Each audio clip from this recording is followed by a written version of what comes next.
This is a reading of The Miraculous Journey of Edward Tulane, chapter 18.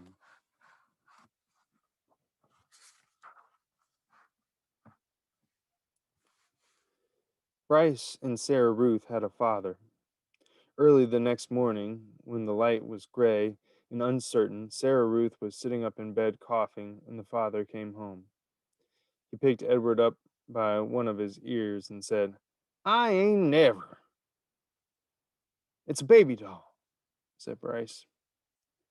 "Don't look like no baby doll to me." Edward, hanging by one ear, was frightened. This, he was certain, was the man who crushed the heads of China dolls. "Jangles," said Sarah Ruth between coughs. She held out her arms. "He's hers," said Bryce.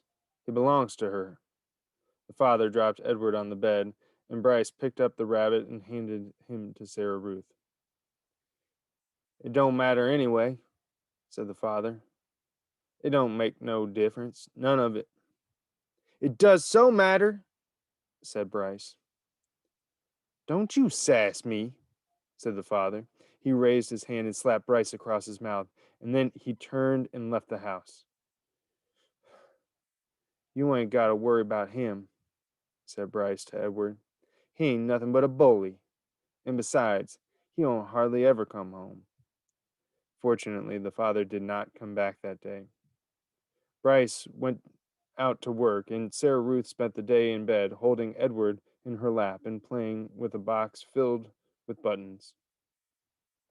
"Pretty," she said to Edward, as she lined up the buttons on the bed and arranged them into different patterns.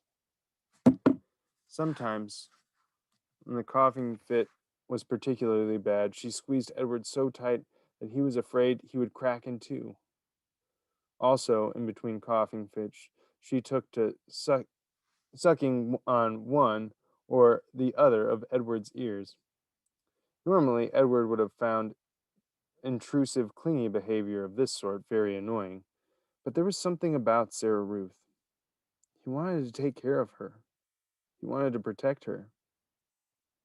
He wanted to do more for her. At the end of the day, Bryce returned with a biscuit for Sarah Ruth and a ball of twine for Edward. Sarah Ruth held the biscuit in both hands and took small, tentative bites. "You eat that all up, honey. Let me hold Jangles," said Bryce. "Him and me got a surprise for you."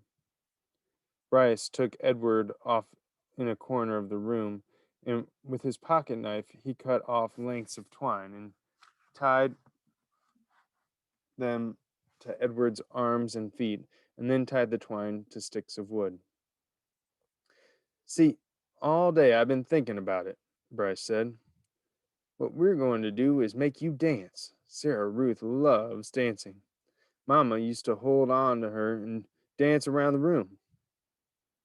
"You eating that biscuit?" Bryce called out to Sarah Ruth. "Uh-huh," said Sarah Ruth. "You hold on, honey. We got a surprise for you." Bryce stood up. "Close your eyes," he told her. He took Edward over to the bed and said, "Okay, you can open them now." Sarah Ruth opened her eyes. "Dance, Jangles," said Bryce.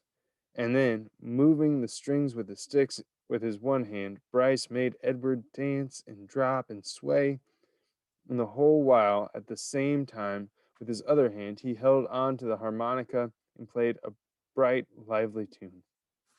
Sarah Ruth laughed. She laughed until she started to cough. And then Bryce laid Edward down and took Sarah Ruth in his lap and rocked her and rubbed her back. "You want some fresh air?" he asked her. "Let's get you out of this nasty old air, huh?" Bryce carried his sister outside. He left Edward lying on the bed, and the rabbit, staring up at the smoke-stained ceiling, thought again about having wings. If he had them, he thought, he would fly high above the world to where the air was clear and sweet, and he would take Sarah Ruth with him. He would carry her in his arms, surely so high above the world She would be able to breathe without coughing. After a minute, Bryce came back inside, still carrying Sarah Ruth. She wants you too, he said.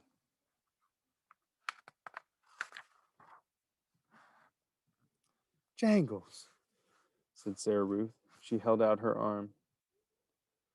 So Bryce held Sarah Ruth, and Sarah Ruth held Edward, and the three of them stood outside. Bryce said, You got to look for fallen stars. Them are the ones with magic. They were quiet for a long time, all three of them looking up at the sky. Sarah Ruth stopped coughing. Edward thought that maybe she had fallen asleep. There, she said. She pointed to a star streaking through the night sky. Make a wish, honey, Bryce said, his voice high and tight. That's your star. You make you a wish for anything you want. And even though it was Sarah Ruth's star, Edward wished on it too.